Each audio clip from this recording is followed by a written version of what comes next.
ஒன்று வந்து பிரகாரம், இன்னொன்று வந்து பரிசுத்த ஸ்தலம், இன்னொன்று வந்து மகா பரிசுத்த ஸ்தலம். ஸோ இந்த மூணையுமே டிவைட் பண்ணுறதுக்கு என்ன போட்டிருந்தாங்க அப்படின்னு சொன்னால், பிரகாரம் அப்படின்றது வந்து திறந்த வழி.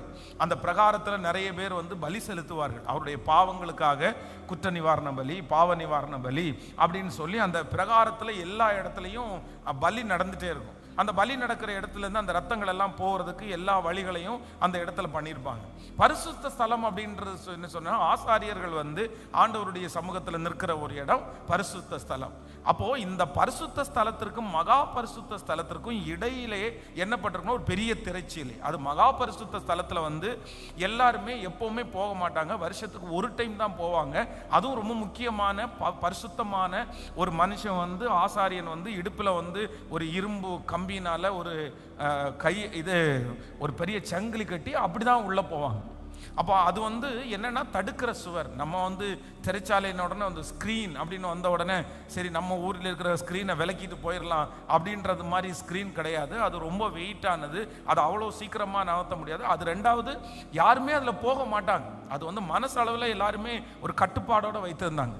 ஆனால் ஆண்டவருடைய அந்த சிலுவை மரணம் என்ன பண்ணுச்சுன்னா, முதல்ல பிரித்தது என்ன பிரிச்சுன்னா, அந்த தேவாலயத்தினுடைய திரைச்சீலையை இரண்டாய் கிழிந்துச்சு. ஏன், நீங்கள் மத்தேயு 27ஆம் அதிகாரத்தினுடைய 51வது வசனத்தை வாசிக்கும் போது, அப்பொழுது 50வது வசனத்திலேருந்து எடுத்துக்கும் போது 50வது வசனத்தில் வாசிக்கும், இயேசு மறுபடியும் மகா சத்தமாய் கூப்பிட்டு ஆவியை விட்டார். ஆண்டவருடைய மரணம் முடிஞ்ச உடனே அப்பொழுது தேவாலயத்தின் திரைச்சீலை மேல் தொடங்கி கீழ் வரைக்கும் இரண்டாக கிழிந்தது, பூமியும் அதிர்ந்தது, கன்மலைகளும் பிளந்தது. அப்போ வந்து யாருமே அதுக்கு பக்கத்தில் கூட போக மாட்டாங்க, நெருங்க மாட்டாங்க. அப்படிப்பட்ட ஒரு திரைச்சீலை ஏன் கிழிஞ்சிருச்சு அப்படின்னு சொன்னால், இப்போ ஆண்டவர் என்ன சொல்கிறாருன்னா, இல்லைப்பா, நீங்கள் வந்து மகா பரிசுத்த ஸ்தலத்திற்கு எனக்குள்ளே வருவதற்கு உங்களுக்கு ஒரு தடை இருந்துச்சு. ஆசாரியர்கள் தான் அந்த இடத்துல வரணும்னு ஒரு ரூல்ஸ் இருந்துச்சு. அந்த ரூல்ஸை பிரேக் பண்ணி என்னுடைய மரணம் இப்போ என்ன பண்ணுது அப்படின்னா, பிதாவாகிய தேவனை நீங்கள் நேருக்கு நேராக சந்திப்பதற்கு அந்த தடையை எடுத்துட்டாச்சு அப்படின்னு ஆண்டவர் சொல்றாரு. அப்போ நமக்கு வந்து மத்தியஸ்தர் வந்து அவசியம் இல்லை, மத்தியஸ்தர் தேவையில்லை.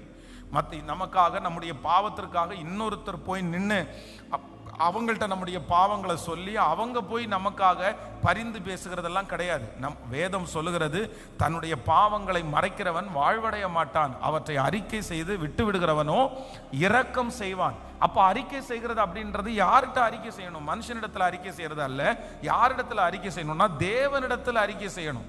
அப்பொழுதுதான் நம்முடைய பாவங்களை அவர் நமக்கு முதுகுக்கு பின்னாடி போடுறாரு.